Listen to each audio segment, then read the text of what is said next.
कथा के अनुसार पुराने समय में एक राजा युद्ध में हार गया था। उसकी सभी सैनिक मारे जा चुके थे। राजा किसी तरह अपनी जान बचाकर जंगल में भाग गया। सैनिक उसका पीछा कर रहे थे।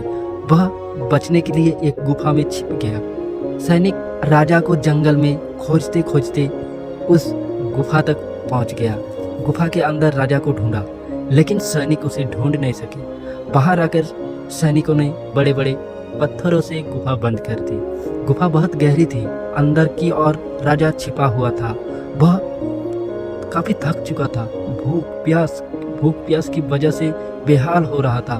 उसके शरीर में ताकत भी नहीं बची थी। शत्रु सैनिक गुफा बंद करके वहां से चले गए तो राजा अंदर बैठा बैठा सोच रहा था कि अब तो उसका जीवन खत्म हो गया।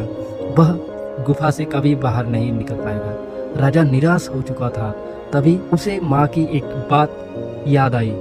उसकी माँ कहती थी कि कुछ तो कर, यूं ही मत मर। ये बात याद आते ही राजा में फिर से ऊर्जा आ गया। उसने सोचा कि कोशिश किए बिना हार नहीं मानना चाहिए। राजा गुफा के द्वार से पत्थरों को हटाने का काम शुरू कर दिया। कड़ी मेहनत के बाद राजा ने बड़े बड़े पत्थर खिसका दिए।